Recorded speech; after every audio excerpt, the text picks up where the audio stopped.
NDA 1 2026 का notification out हो चुका है और इस बार तुम अगर सीरियस हो तो ये वीडियो आपके लिए गेम चेंजर बन सकती है, क्योंकि इस वीडियो के अंदर मैं आपको बताऊंगा वो 3 बातें जो 90% स्टूडेंट्स जनरली गलत करते हैं। बहुत लोग फॉर्म भरते वक्त ही डिस्क्वालीफाई हो जाते हैं, लेकिन तुम ये गलती नहीं करोगे। कौन से डॉक्यूमेंट्स चाहिए, क्या है एलिजिबिलिटी और सिलेबस, सब जानेंगे इस वीडियो के अंदर। अगर ये वीडियो आपको इन्फॉर्मेटिव लगे तो थम्स अप देकर यूट्यूब को जरूर बताएं कि ये वीडियो यूजफुल है, और अपने ग्रुप में भी शेयर करें ताकि बिना नौटंकी के सही इंफॉर्मेशन हर जगह पहुंच सके। तो सीधे पॉइंट पर आते हैं, क्या इंपॉर्टेंट है, कैसे अप्लाई करना है और कैसे इंश्योर करें कि तुम्हारा फॉर्म भरते वक्त ही फॉर्म रिजेक्ट ना हो। तो चले स्टार्ट करते हैं। एनडीए 1 2026 के एग्जाम को अप्लाई करने के लिए आपको जाना होगा upsconline.nic.in इस वेबसाइट पर। जैसे ही आप इस वेबसाइट पर जाएंगे तो आप लोगों को इस तरीके का इंटरफेस दिखाई देगा। इस इंटरफेस के अंदर आप देखेंगे 4 यहां पर मॉड्यूल्स बने हुए हैं। तो पहला मॉड्यूल जो है जिसमें आप अकाउंट क्रिएट करेंगे और फिर लॉगिन करेंगे, राइट? ठीक है। तो इसके बाद आपको यूनिवर्सल रजिस्ट्रेशन नंबर मिलेगा, वहां से आप कॉमन एप्लीकेशन फॉर्म भरेंगे और उसके बाद फाइनली आपको जो एग्जाम है एनडीए 1 2026 का उसको आप अप्लाई करेंगे।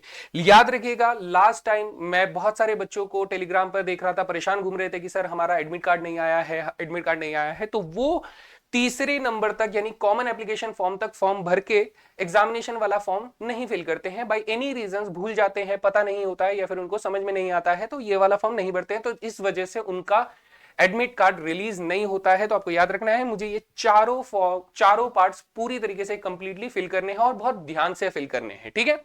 तो चलिए, फिर उसके बाद हम लोग जब इस पेज को आगे बढ़ जाते हैं, हम लोगों ने अच्छे से इसको फिलअप कर दिया है। तो फिलअप करने के बाद हम लोगों को ये जो एग्जाम है वो कब होने वाला है, 12 अप्रैल 2026 को होने वाला है, और इसका एप्लीकेशन जो है आज से शुरू हो रहा है और 30 दिसंबर 2025 तक होगा, और 6 बजे तक, ठीक है? शाम 6 बजे से पहले पहले आप लोगों को इसे भर लेना है।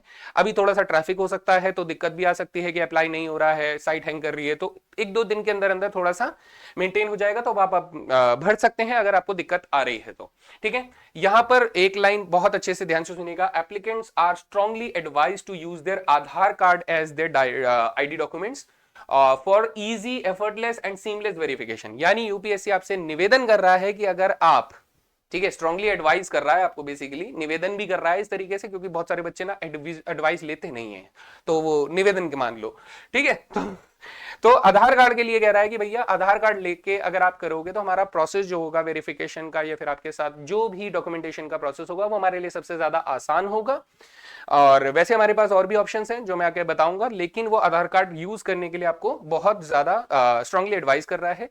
इसमें एक बात का ध्यान रखिएगा कि जो आपका क्लास 10th का जो मार्कशीट है उससे बेटा बर्थ डेट का सर्टिफिकेट कहा गया है, तो उसमें जो डेट ऑफ बर्थ है वो मानी जाएगी आपकी डेट ऑफ बर्थ एक्चुअल, और वो डेट ऑफ बर्थ अगर आपके आधार कार्ड या जो भी आप डॉक्यूमेंट आईडी यूज कर रहे हो उससे अगर डिफरेंट है तो बेटा आगे जाके प्रॉब्लम आने वाली है। तो मैं अगर आपसे ये रिकमेंड करूंगा कि बेटा पहले आप क्लास 10th की मार्कशीट में देख लीजिए कि आपका बर्थ डेट कितना है, और फिर आप जो भी डॉक्यूमेंट आप यूज करने वाले हैं प्लीज उसे इंश्योर कर लीजिए कि उसमें भी वही डेट ऑफ बर्थ है, और अगर नहीं है तो प्लीज इसे टाइम रहते हुए चेंज करवा लीजिए, क्योंकि आगे जाके आपको परेशानी होने वाली है। तो याद रखना है भाई।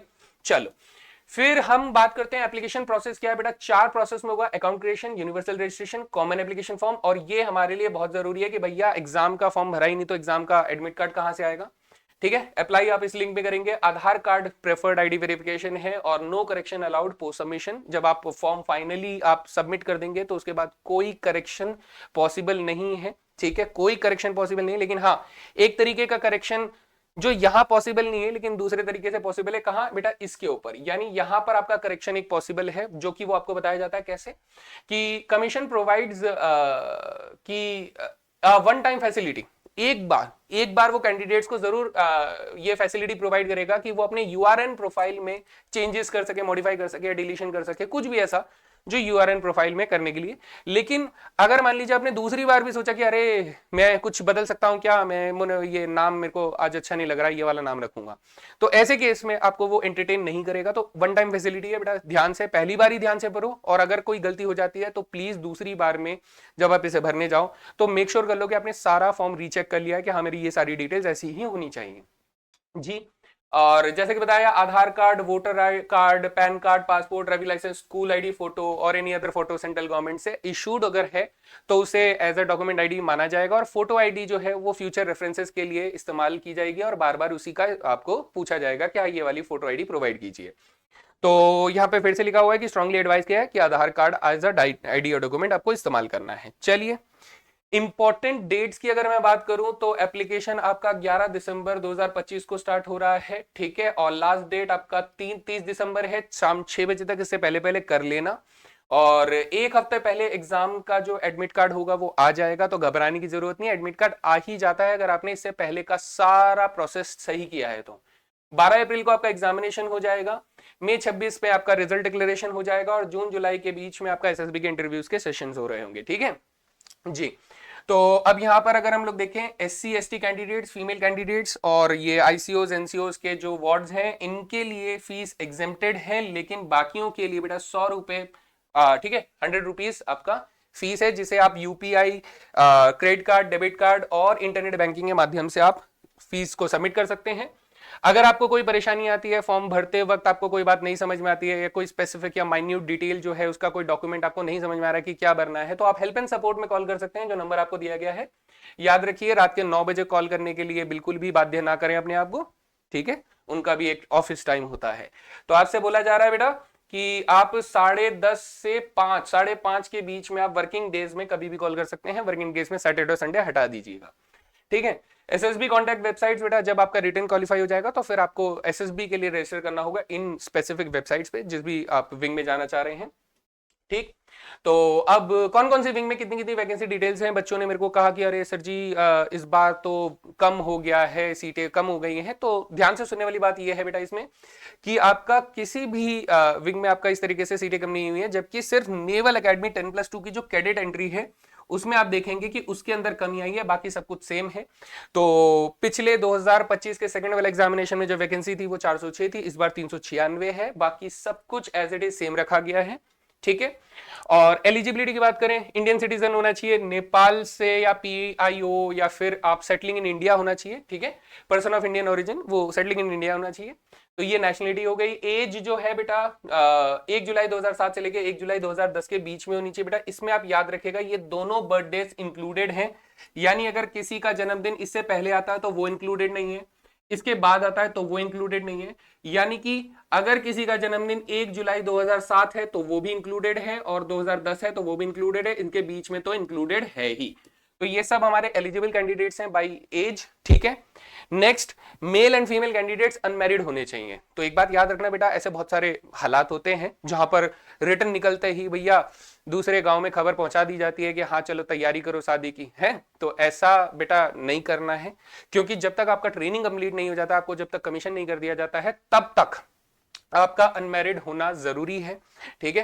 तो इस बीच में अगर आप किसी भी वजह से शादी कर लेते हैं तो आपकी एलिजिबिलिटी रद्द कर दी जाती है, तो इसलिए याद रखिएगा। तो ये वाली चीज अनमैरिड होना चाहिए, ठीक। आर्मी विंग के अंदर बेटा एजुकेशनल क्वालिफिकेशन बात करें तो 12th पास है, एनी स्ट्रीम, कोई परसेंटेज की रिक्वायरमेंट नहीं है, कोई झोल नहीं है। नेवी, एयरफोर्स और नेवल एकेडमी के लिए 12th पास प्लस यहां पर फिजिक्स, केमिस्ट्री, मैथ्स, ये पीसीएम होना अनिवार्य है, ठीक है। 12th अपीयरिंग कैंडिडेट जो है एलिजिबल है, required to submit proof of passing the 12th certificate. हाँ, यहां पर ध्यान दीजिएगा, 12th अपीयरिंग कैंडिडेट जो है वो एलिजिबल तो है, लेकिन उनको 10 दिसंबर 2026 से पहले पहले अपने क्लास 12th के पास होने का प्रूफ, जो कि सर्टिफिकेट हो सकता है या फिर आप मार्कशीट कह सकते हो, वो आपको सबमिट करना पड़ेगा। अगर आप ऐसा करने में फेल होते हैं तो आपको कोई एक्स्ट्रा टाइम नहीं दिया जाएगा और आपको डिस्क्वालीफाई कर दिया जाएगा। तो candidates appearing in 11th class are not eligible for the examination. बेटा देखो, एलिजिबल नहीं है इसका मतलब ये नहीं कि तुम एग्जाम दे नहीं सकते, तो इसी वजह से बहुत सारे एग्जाम बच्चे जो है एग्जाम देते हैं। अगर मान लीजिए आप क्लास 11 में एग्जाम दे रहे हैं, ठीक है, तो ऑब्वियस सी बात है आप 10 दिसंबर 2026 तक 12वीं का सर्टिफिकेट प्रूफ नहीं दे पाएंगे, यह बात तो सही है।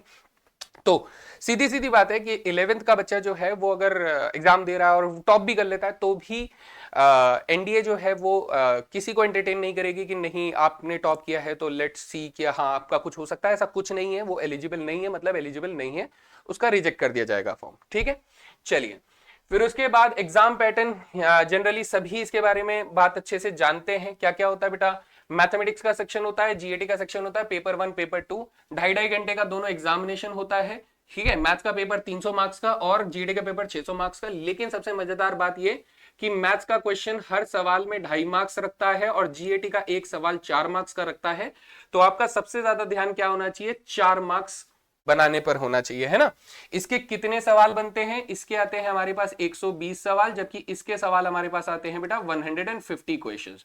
तो जीएटी के सवाल भी कम होते हैं और ऊपर से 4 मार्क्स भी दे रहा है, तो ये अपने लिए बहुत फायदेमंद चीज है। तो मैं हमेशा प्रमोट करता हूं कि जीएटी पर ध्यान दो, मैथ्स पर भी ध्यान दो क्योंकि उसे क्वालिफाई करना है, और फिर उसके बाद जीएटी पर भी ध्यान दो, ठीक है। तो नेक्स्ट दोनों भाषाओं में दी जाएगी, हिंदी और इंग्लिश, ये बात आपको पता ही है। अच्छा, सिलेक्शन प्रोसेस की बात करें तो रिटन एग्जामिनेशन जो है बेटा 900 मार्क्स का होगा, जैसे कि हमने 600 प्लस 300 का देखा, राइट, ठीक है। फिर एसएसबी इंटरव्यू भी 900 मार्क्स का होगा, जिसमें स्टेज 1 ओआई और पीपीडीटी टेस्ट होंगे, ठीक है। और स्टेज 2 में interview, GTO, task, psychology, conference and फिर तीसरा मेडिकल टेस्ट होगा बेटा, ठीक है। अगर मेडिकल टेस्ट में कुछ परमानेंट रिजेक्शन है तो बेटा आप फिर आगे फायदा ही नहीं है अप्लाई करने का। लेकिन अगर कोई टेम्पररी रिजेक्शन की वजह से है तो आप उसको रिकवर करके, उसको ठीक करके वापस से आप अप्लाई कर सकते हो। तो मेडिकल टेस्ट में इस बात का ध्यान रखिएगा। सारी डिटेल जो है नोटिफिकेशन में बहुत बारीकी के साथ दी गई है कि आपकी बॉडी के साथ क्या क्या चीजें कैसे कैसे होनी चाहिए। Final merit list based on written and SSB marks, जो फाइनल मेरिट लिस्ट होगा वो क्या होगा बेटा, आपका पहला एग्जाम और दूसरा एग्जाम यानी एसएसबी इंटरव्यू, इन दोनों का मिलाकर होगा। मेडिकल टेस्ट में बस यही होगा कि हाँ क्या आप आर्मी ज्वाइन कर सकते हो या फिर नहीं ज्वाइन कर सकते हो, उस बेसिस पे आपको, बस इसमें मेरिट का कोई भी वो नहीं होगा, इन्वॉल्वमेंट नहीं होगा, ठीक है। तो इस एग्जाम की तैयारी के लिए बेटा आप अगर आपको लगता है कि हाँ मैं कर सकता हूं, बस मुझे सही गाइडेंस की जरूरत है, तो बेटा आपके पास अभी लेटेस्ट में ऑप्शन चल रहा है, क्योंकि हम लोग जो बैचेस है वो मैथ्स ओनली, साइंस ओनली और मैथ प्लस साइंस का एक कोर्स रन कर रहे हैं, ठीक है बेटा। इस कोर्स में आपको वो सारी चीजें प्रोवाइड करी जा रही हैं जो कि आपको इस एग्जामिनेशन के लिए मैथ्स और साइंस कि जो भी इंपॉर्टेंट चीजें हैं वो सारी चीजें आपको प्रोवाइड करी जा रही हैं। जैसे चाहे वो लाइव लेक्चर्स हो, डेली प्रैक्टिस प्रॉब्लम्स, आपको डीपीपी मिल जाती है, वो भी बहुत सारे वैरायटी और लेटेस्ट ट्रेंड के ऊपर बनाए गए सवाल, जिससे आपको एक बहुत बेहतरीन समझ मिलती है। प्रीवियस ईयर क्वेश्चन के आपको 10 साल के सॉल्यूशंस मिल जाते हैं, सिलेबस टेस्ट आपको मिलता है, मॉक टेस्ट आपको मिलते हैं, और साथ ही आपको एक बहुत सारे क्वेश्चंस का क्वेश्चन बैंक भी सॉल्व मिलता है, ठीक है। तो ये सारी चीजें इंश्योर करती हैं कि आप कैसे एग्जामिनेशन को क्रैक कर सकते हैं, ठीक है।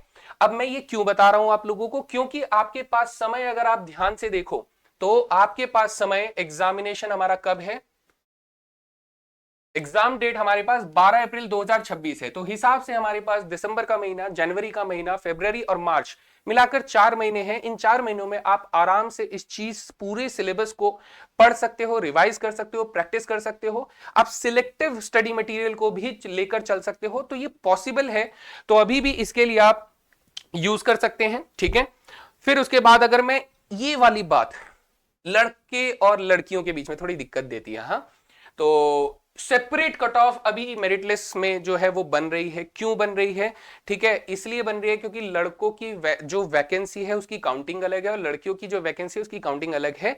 तो इसीलिए उसके जो सीट्स की हिसाब से जो नंबर मिल रहे हैं वो, ताकि मिसमैच ना करे, तो इसलिए इन दोनों की जो कट ऑफ है वो सेपरेट बनाई जा रही है। हालांकि इसकी वजह से लड़कियों का कंपटीशन, क्योंकि लड़कियां जनरली, बेटा सुधर जाओ तुम लोग, सुन लो, तुम्हें कितनी बार ये बात सुननी पड़ेगी, लड़कियां बेहतर परफॉर्म करती हैं बेटा एग्जाम में, ठीक है। क्यों, क्योंकि वो सीरियस होती हैं, ठीक है, वो लफंडरगिरी नहीं करती हैं तुम्हारी तरह।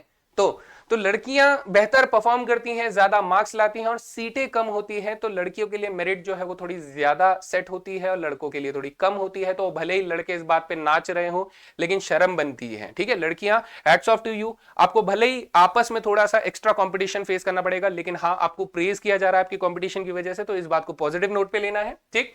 चलो, तो ये वाली बात आपको समझ में आ गई, ठीक। एग्जाम सेंटर्स बेटा 75 प्लस सेंटर्स हैं, दिल्ली, मुंबई, कोलकाता, चेन्नई, लखनऊ जैसे बड़े शहर भी हैं, ठीक है। सेंटर एलोकेशन में बेटा याद रखिएगा, आप अपने हिसाब से सेंटर्स को चुन सकते हैं, वो पूरी लिस्ट आपको नोटिफिकेशन में दी गई है।